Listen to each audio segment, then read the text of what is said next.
కలియుగంలో కలి బారి పడకుండా రక్షింపగలిగినది ఇది భగవన్నామం. అంతటి శ్రేష్టమైనటువంటి భగవన్నామాన్ని ఎవడు పట్టుకుంటాడో వాడు ధన్యాత్ముడు. యమధర్మరాజు గారు దూతలందరికీ సమావేశం పెడతట. పెట్టి ఎవరి జోలికి వెళ్ళకూడదో, ఎవరిని ముందు తీసుకురావాలో చిట్టా చెప్తుంటాడు. పరాకు పడకండి, గుర్తుపెట్టుకోండి అంటుంటట. ఎవరిని ముందు తేవాలి అంటే, ఎకసక్కమునకైన ఇందిరారమణుని పేరు సలపంగలేని దుర్భాషితులను. ఎకసక్కమునకు అంటే ఎగతాళి చేయడానికి కూడా నారాయణుడి పేరు చెప్పని వాడు ఉంటాడే, వాణ్ణి ముందు తీసుకురండి. అలాగే కలలోనైన శ్రీకాంతుని పాద పద్మముల్ చూడని కర్మరతుల, కలలో కూడా వాడికి భగవంతుడి పాదాలు కనబడవు, అలాంటి వాణ్ణి ముందు తీసుకురండి. అలాగే కేవల కథాప్రశంసకునైన కృష్ణ కథాప్రశంసకు చెవి యొగ్గలేని దుష్కథా ప్రవణుల. భాగవతం చెప్తుంటే, కృష్ణలీలలు చెప్తుంటే, కృష్ణుడి లీలలు విని సరదాపడి సంతోషించడానికి కూడా చెవి ఇలా పెట్టకుండా ఎప్పుడూ అక్కర్లేని విషయాలు వినేటటువంటి వాళ్ళు ఉంటారే వాళ్ళు. యాత్రోత్సవములైన ఈశ్వరుని గుడి త్రోవ తొక్కని దుష్పదులను.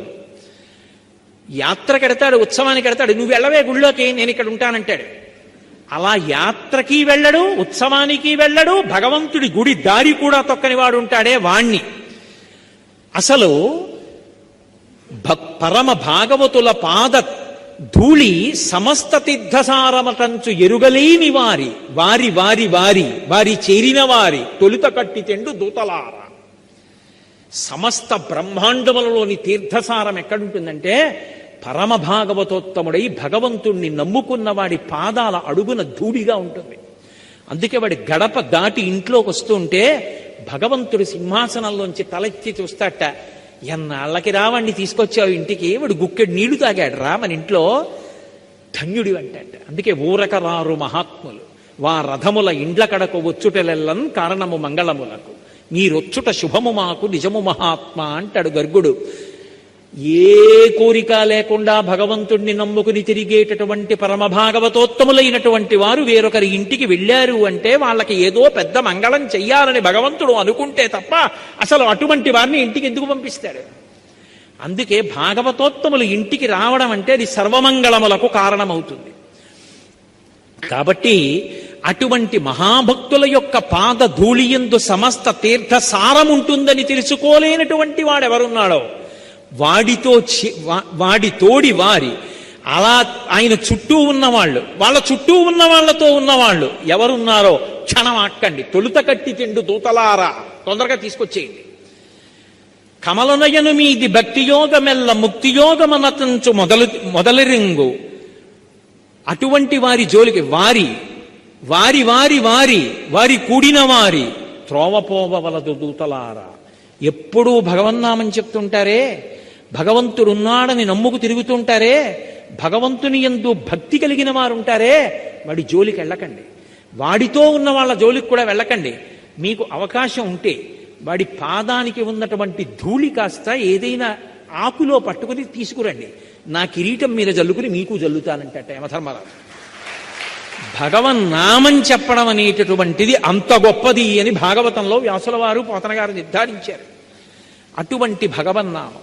అందుకే కలియుగంలో భగవన్నామాన్ని ఆశ్రయించడం నామిని ఆశ్రయించడమే. అయితే ఆ భగవన్నామం నిరంతరం నోటి వెంట రావడానికి కూడా అదృష్టమైనా ఉండాలి, సాధనైనా ఉండాలి. కొంతమంది మహాత్ములు ఉన్నారు, అసలు వాళ్ళు మాట్లాడుతుంటే మనకు అనుమానం వస్తుంది, వీళ్ళు నిద్రపోతున్నప్పుడు భగవన్నామం ఆగుతుందా అని. నాగమారుతి శర్మ గారని ఒక న్యాయమూర్తి ఉన్నారు. వారు అప్పుడప్పుడు మా ఇంటికి వస్తూ ఉండేవారు ఏదైనా భగవత్ సంబంధమైన విషయం మీద.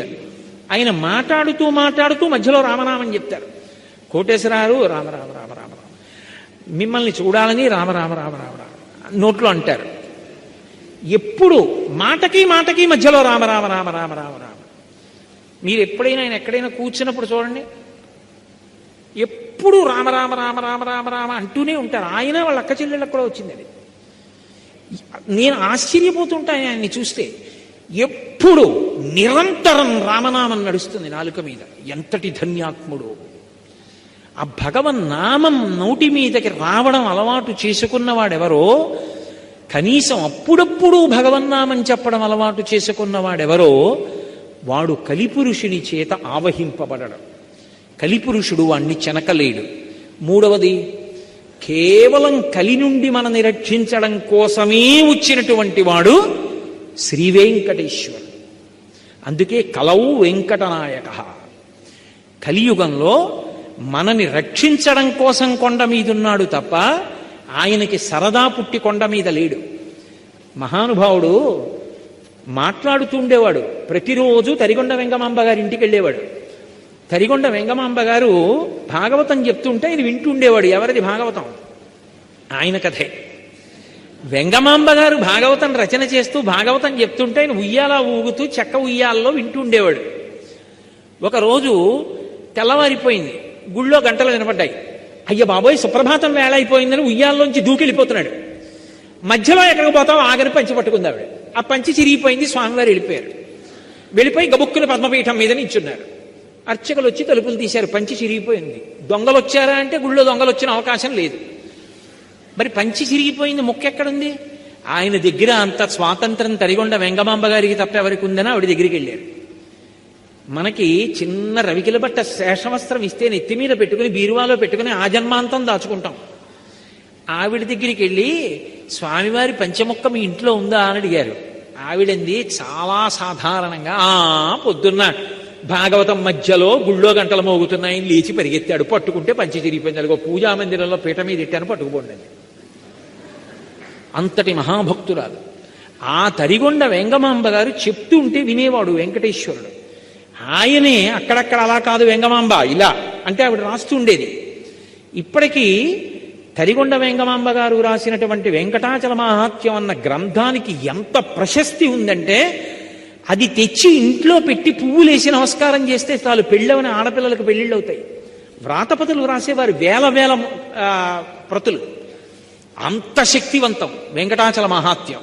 అందులో ఆవిడకి వెంకటేశ్వరుడు సాక్షాత్కరించి చెప్పినటువంటి విషయాలు. వెంకటేశ్వర కళ్యాణం అయిపోయింది, పద్మావతి కళ్యాణం అయిపోయిన తరువాత ఒక రోజున లక్ష్మీదేవి వచ్చింది ఏకాంత మందిరంలోకి. శయ్య మీద కూర్చునంది, ఏమండి, పద్మావతి పరిణయానికి కుబేరుడి దగ్గర అప్పు చెయ్యాలా?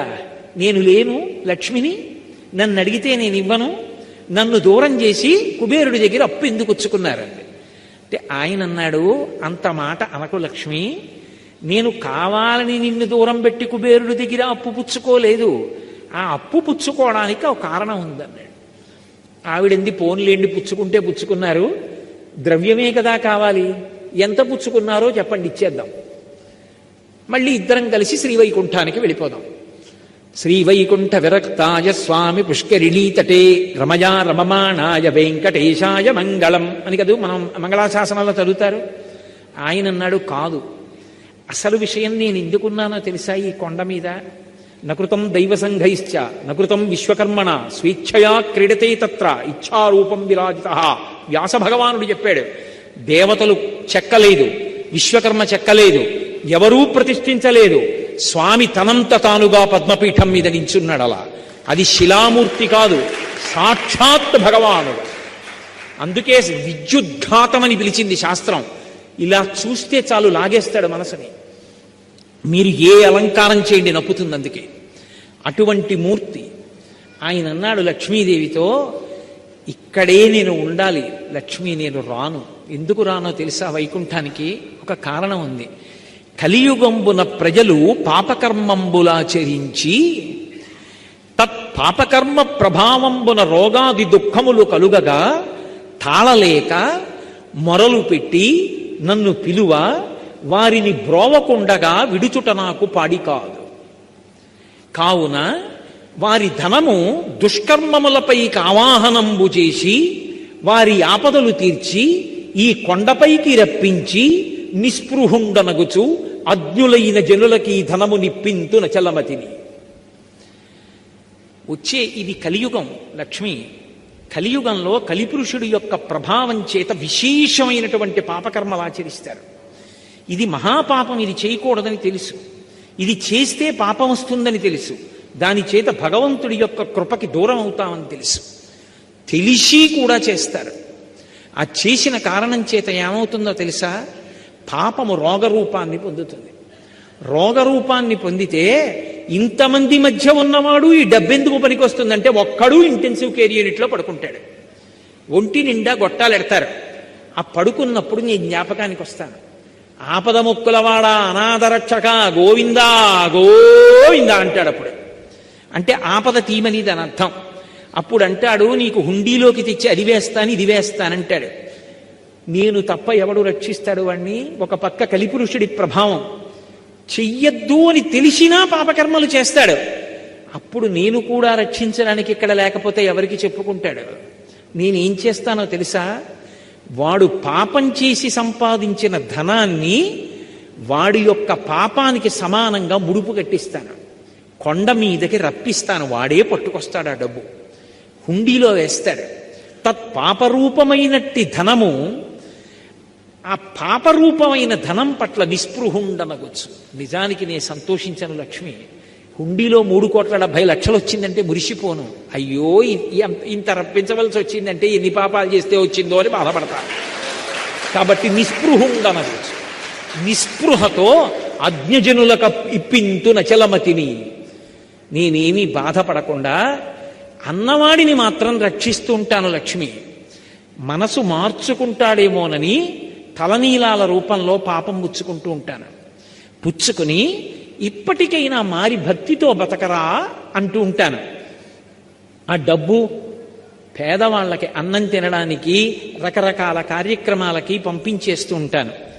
కానీ లక్ష్మి, వడ్డీ కట్టాలి కదూ, నాకు జేబులో డబ్బులు ఉండాలి కదా. మరి కలియుగంలో ఎక్కడ డబ్బు పుచ్చుకుంటానో తెలుసా? నేను డబ్బు పుచ్చుకోవాలంటే ఒకడున్నాడు, వాడు పరమ ధర్మాత్ముడు, పరమభక్తి తత్పరుడు, నన్ను నమ్ముకుని ఉన్నవాడు. వాడు కోరికతో రాడు. తండ్రిని చూడకుండా ఉండలేక వచ్చినట్టు నన్ను చూడాలని వాడు వస్తాడు.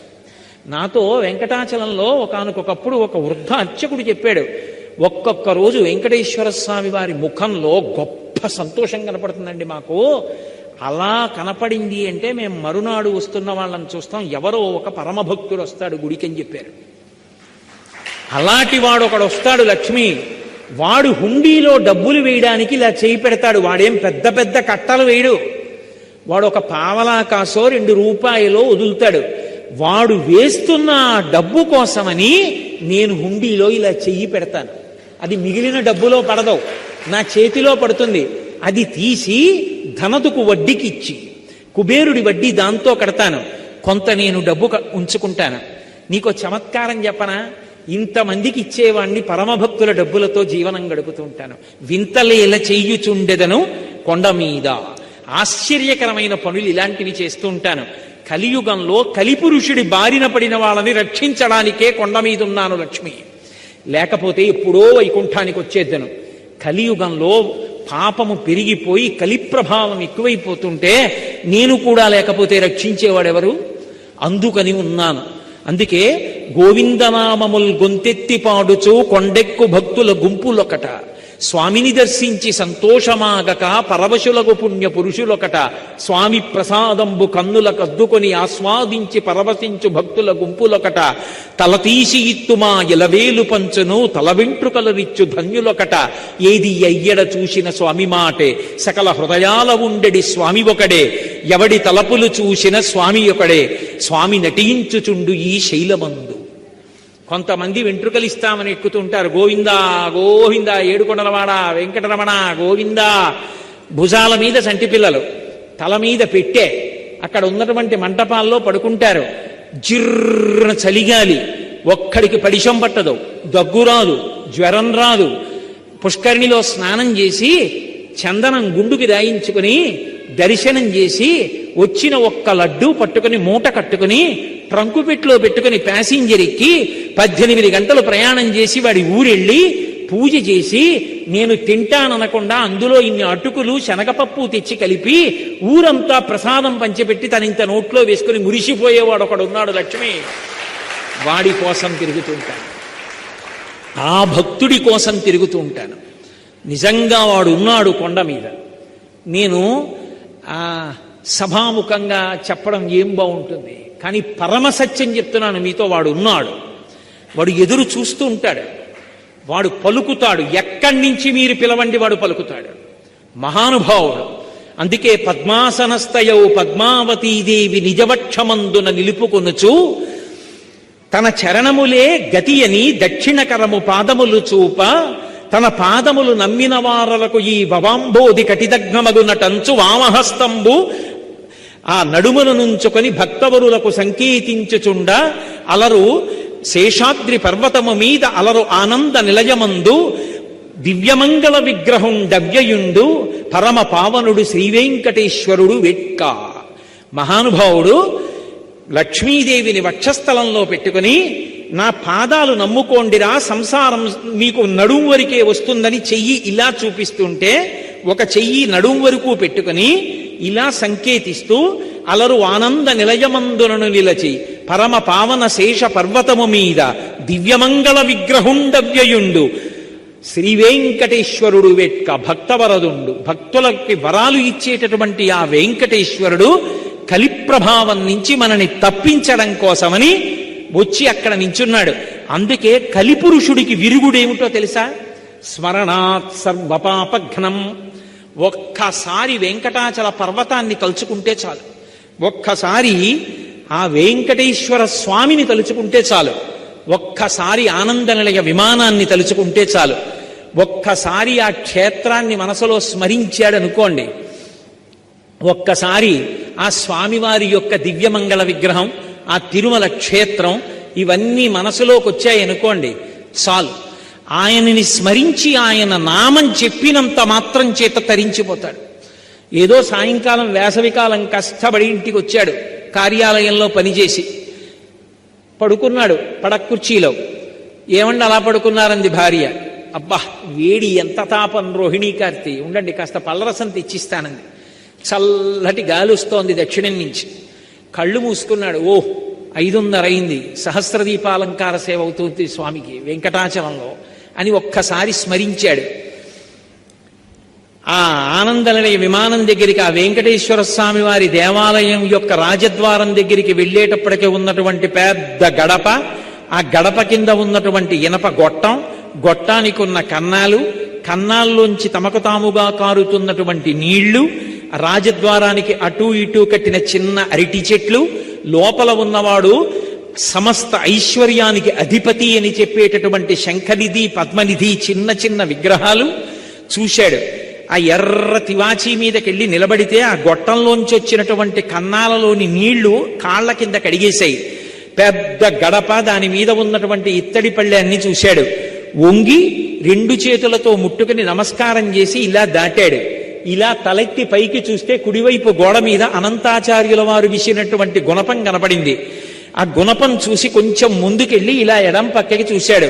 వెంకటపతి రాయలు, అచ్యుతరాయలు, వరదాజీ అమ్మాణ్ణి ఇలా కుడివైపు చూశాడు.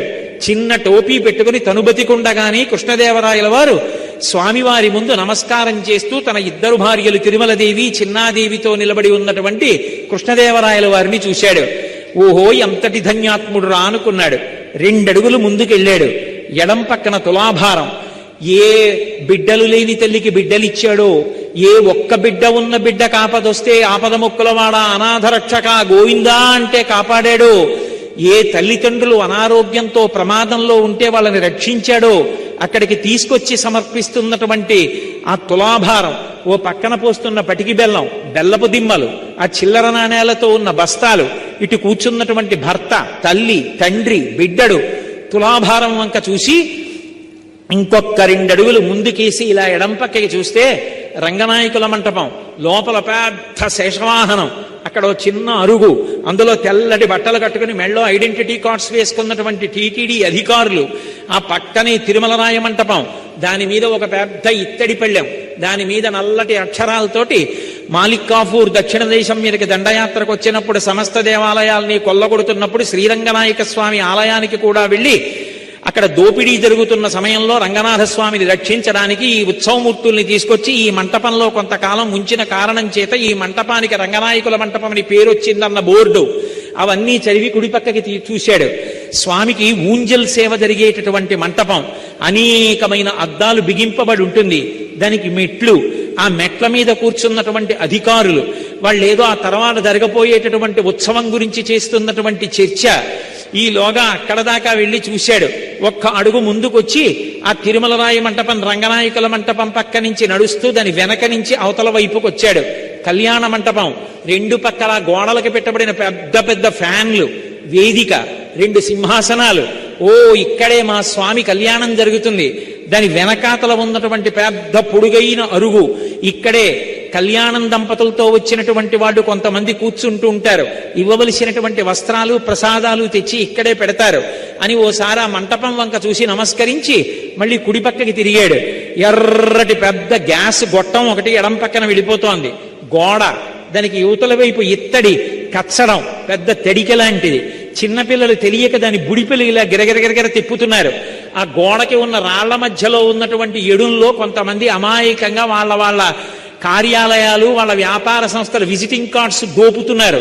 కొంతమంది కాశీతాళ్లు దోపుతున్నారు, కొంతమంది నాణేలు నొక్కుతున్నారు. అవి దాటుతూ కుడి కాలుకి ఈ చట్రం తగులుతుందో, ఎడంకాలుకి గ్యాస్ గొట్టం తగులుతుందో అని ఒబ్బిడిగా జాగ్రత్తగా నడుస్తూ అలా వెళ్ళాడు. కుడి పక్కకి తిరిగేటప్పటికి బ్రహ్మాండమైన ధ్వజస్తంభం. ఓసారి పివిఆర్కే ప్రసాద్ గారి జ్ఞాపకానికి వచ్చారు.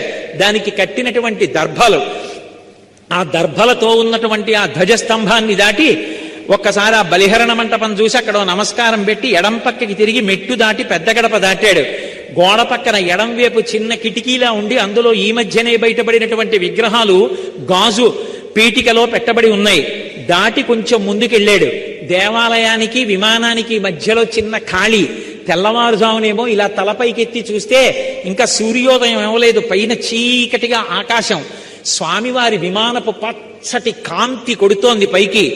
ఇలా కిందకి దిగి కొద్దిగా ముందుకెళ్ళాడు. ఎడంవేపు వరదరాజస్వామి, ఎదురుగుండా అద్దాల పేటికలో ఇలా పడుకున్నటువంటి రంగనాథస్వామి. దాటి కొంచెం ముందుకెళ్లి కుడిపక్కకి తిరిగి ఆ తలుపులోంచి లోపలికెళ్ళాడు.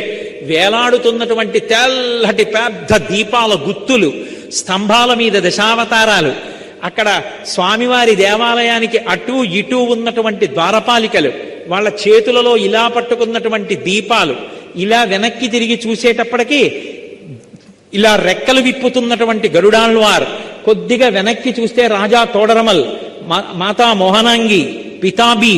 అక్కడ డప్పు ఒకటి పెట్టుకుని తెల్లవారుజామున దాన్ని ఢామ్ ఢామ్ కొడుతున్నటువంటి ఒక వ్యక్తి, కాగడాలు పెట్టుకుని సుప్రభాత సేవ చేసి వెళ్ళిపోతున్నటువంటి వాళ్ళు. ఈ ఉత్సవాలు అవి రాబోయే బ్రహ్మోత్సవాలు ఎంత బాగా జరపాలని, ఎంత పెద్ద మీసాలున్నా కావలసినంత వినయంతో స్వామివారి దగ్గర కైంకర్యంలో మురిసిపోతూ నిలబడ్డ చైర్మన్ గారు, ఆయన పక్కన ఈవో గారు, ఎప్పుడు గుళ్ళో మురిసిపోతూ తిరిగే అన్నపూర్ణమ్మ గారు, వీళ్ళందరూ అక్కడ మాట్లాడుకుంటుంటే చూసి ఓహో బ్రహ్మోత్సవాలకి ఏర్పాట్లు అవుతున్నాయనుకుని లోపలికి వెళ్ళి ఒక్కసారి అక్కడ ఇలా వేటమాలుగా ఉన్నటువంటి చెక్క మీద, దాని మీద ఎర్ర తివాచి వేసి ఉంటే ఎక్కాడు. ముందు నడుస్తున్న ఆయన పిల్లాన్ని భుజాల మీద కూర్చోబెట్టుకుని గోయిందా అంటున్నాడు. అయ్యా కనపడదు, కొంచెం పిల్లాన్ని దింపండి అన్నాడు. ఆయన సహృదయంతో పిల్లాన్ని దింపి ఎత్తి పట్టుకున్నాడు. ఇలా చూసేటప్పటికి ఆ పైనుంచి ముగ్ధమోహన స్వరూపం, ఆ పెద్ద కిరీటం, దాని మించి తోమాల, ఇంతంత ఊర్ధ్వపుండ్రాలు కనపడ్డాయి. పరమానందంతో 2 చేతులు ఎత్తి గోవిందా గోవిందా అంటూ ముందుకెళ్ళాడు. ఒక్క కడుగు ముందుకేస్తుంటే అరుగుల మీద స్వాముల వారి మూర్తులు, అక్కడే ఉన్న ఆ మంచం, ఏకాంత శయనం చేసేటటువంటి ప్రదేశం, ఇవి దాటి కొంచెం ముందుకెళ్ళాడు. మొదటి గడప కులశేఖరాల్వార్ పడి దగ్గర నించున్నాడు. పద్మపీఠం, దాని మీద ఆయన పాదాలు, ఆ పాదాల మీద పెట్టబడినటువంటి బంగారు తొడుగులు, ఆ పాదాలు, ఎవరైనా పాదాలకి కింద మంజీరాలుంటాయి, పాదాలకి పెట్టిన మంజీరాలు కాకుండా మోకాళ్ళకి పాదాలకి మధ్యలో ఏటవాలుగా పెట్టబడినటువంటి పెద్ద పెద్ద అందెలు, వాటికి ఉన్నటువంటి చిరుగంటలు, ఆ పైన బలిష్టమైనటువంటి తొడలు, ఒంటి నిండా నగలు పెట్టుకున్న కారణం చేత పంచ పూర్తిగా కనపడకుండా అక్కడక్కడ కనపడుతుంది. తరిగొండ వెంగమాంబ గారు మహాతల్లి చెంచు నాటకం రాసింది. అందులో చెంచిత అమాయకంగా చెప్తుంది, అక్కడక్కడ బట్ట అతికించుకున్నాడు అంటుంది, పంచ కట్టుకున్నాడు, అందు గుడ్డ అంటించుకున్నాడు అంటుంది. ఎందుకంటే ఒంటి నిండా నగలం, అక్కడక్కడ పంచ కనపడుతూ ఉంటుంది. అలా అక్కడక్కడ కనపడుతున్న పంచ, పెద్ద అంచు, మెడలో వేసుకున్నటువంటి సాలగ్రామాల మాడలు, ఇలా ముందుకొచ్చినటువంటి వక్షస్థలం, శ్రీదేవి భూదేవి వాళ్ళకి చుట్టినటువంటి పుష్పాల మాలలు, మొలకి పెట్టుకున్నటువంటి నాగాభరణం, ఆ పైన మహానుభావుడు ఈ చేత్తో పట్టుకున్నటువంటి చక్రం, ఈ చేత్తో పట్టుకున్నటువంటి శంఖం, ఇలా చూపిస్తున్నటువంటి వరదహస్తం, దాని నిండా వజ్రాల తాపడం, ఇందరికీ అభయం ములిచ్చు చేయి కందువకు మంచి బంగారు చేయి అని అన్నమయ్య పొంగిపోయినటువంటి ఆ చెయ్యి, ఆ కంఠం, దాని మీద త్రివళులు, సున్నా చుట్టినట్టున్న చిరునవ్వు నవ్వుతున్నటువంటి ముద్దులొస్తున్నటువంటి చిన్న గుండటి మూతి, దాని కింద గడ్డం మీద కర్పూరపు మచ్చ, సంపంగి మొగ్గల కొనతేరినటువంటి కోటేరు లాంటి ముక్కు, కళ్ళు ముక్కు కప్పుతూ పై వరకు పెట్టినటువంటి ఊర్ధ్వపుండ్రాలు, దాని మీద అంత పొడుగున వజ్రాలు తాపడం చేసినటువంటి కిరీటం, ఈ చేతి మించి అలా కిరీటం మించి ఇలా దిగినటువంటి పెద్ద తోమాల, ఆ స్వామి దివ్యమంగళ విగ్రహాన్ని పైనుంచి కిందకి, కింద నుంచి పైకి చూసి పరమ సంతోషాన్ని పొందాడు. అర్చకులు నీరాజనం పెద్ద గరిటె లాంటిది పట్టుకుని కింద నుంచి పైకి ఇలా తిప్పుతుంటే ఆ కర్పూర కాంతులలో స్వామివారి దివ్యమంగళ విగ్రహాన్ని చూసి పరవశించిపోయాడు.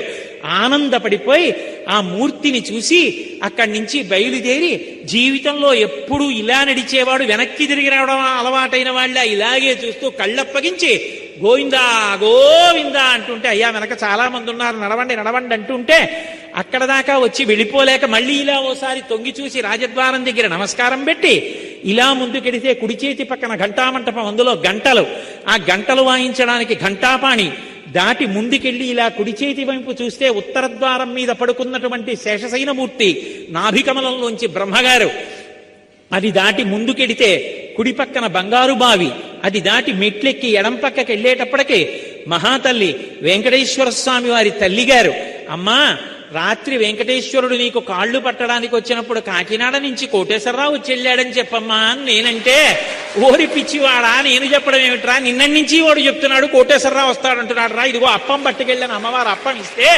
అప్పం పట్టుకుని ఇలా వచ్చి అరుగు మించి నడిచి వెనక్కి వెడుతుంటే బొమ్మలకు దసరాకి పెట్టినట్టుగా బోలెడన్ని వరస, అందులో ఇలా నోటికి చెయ్యడ్డు పెట్టుకున్న ఆజ్ఞాపాలక హనుమ, సుగ్రీవుడు పెద్ద గరిటె లాంటి దాంతో తీర్థం చేతి నిండా పోస్తే కింద పడకుండా ఉత్తరీయం పెట్టుకుని 3 మాటలు పుచ్చుకుని నా తల పట్టేసేంత పెద్ద పాదుకలు వైష్ణవ అర్చక స్వాములు తల మీద పెడితే, అమ్మయ్య స్వామి పాదాల కిందున్నాను నాకు బెంగలేదని ఆయన పాదుకల కింద తలపెట్టి మురిసిపోయి కొంచెం ముందుకెళ్లి మెట్లు దిగి వెనక్కొచ్చి బావి దగ్గర నుంచి చూస్తే సింహం మీద కాలు మీద కాలేసి కూర్చున్నవాడిలా ఆ మహానుభావుడు విమానంలో వెంకటేశ్వర దర్శనం చేసి కొంచెం ముందుకొచ్చి ఆ అరుగు మీద చూసి ఇక్కడే వస్త్రాలంకార సేవ చేసుకునే అదృష్టం పొందిన వాళ్ళకి పట్టుబట్టలు ఇస్తారని అక్కడి నుంచి కొంచెం ముందుకెళ్ళి మళ్ళీ కుడి పక్కకి తిరిగితే ఆ విమానం కనపడుతుంటే ఎడం పక్క అరుగు మీద గాజు అద్దాల వెనక తెల్లటి బట్టలు కట్టుకుని నోట్ల కట్టలు బంగారం వెండి లెక్క పెడుతుంటే నోరు తెరిచి ఒకసారి అలా చూసి ఏమి ఐశ్వర్యవంతుడవయ్యా మహానుభావ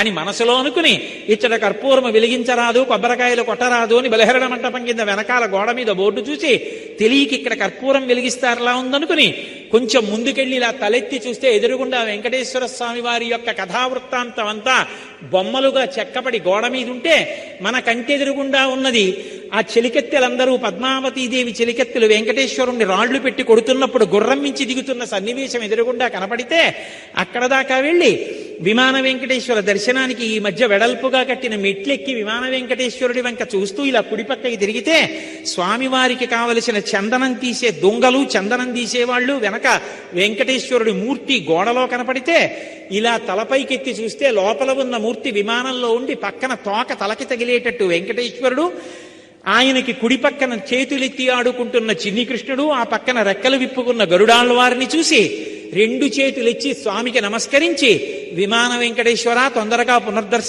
పునర్దర్శనాన్ని ఇప్పించమని కొంచెం దాటి ముందుకెడితే ఎవరో గుర్తుపట్టి ఒక్కసారి ఇలా రెండని లోపలికి తీసుకెళ్లి స్వామివారు కట్టి విప్పిన పట్టుబట్ట నెత్తి మీద పెడితే, అబ్బా అమ్మ విప్పినటువంటి చీరలతో కుట్టినటువంటి బొంత మీద పడుకున్నంత సంతోషంగా ఉందని మురిసిపోయి స్వామివారికి ఒళ్ళు తుడిచిన ప్లోత వస్త్రం ఇలా కళ్ళజోడు తీయండని ముఖం మీద పెడితే ఆ కర్పూర కాంతులకి ముఖమంతా ఒక చిన్న తిమ్మిరిక్కినంత సంతోషం కలిగితే ఏకాంత సేనంలో నైవేద్యం పెట్టిన జీడిపప్పు చేతిలో పెడితే భార్యకిచ్చి భద్రంగా పట్టుకో కొంగులోమనని అక్కడ స్వామివారు రాత్రి పడుకున్నటువంటి చిన్న మంచం, దానికి ఉన్నటువంటి కోళ్ల మీద గుండ్రటి కొక్కేలు, దానికి ఉన్న నవారు చూసి అక్షతలు తల మీద వేసి తీర్థం ఇస్తే తీర్థం ముచ్చుకొని నన్ను అనుగ్రహించావయ్యా తండ్రి అని ఆ మెట్లు దిగి కొంచెం ముందుకొచ్చి అన్నమయ్య భాండాగారం వంక చూసి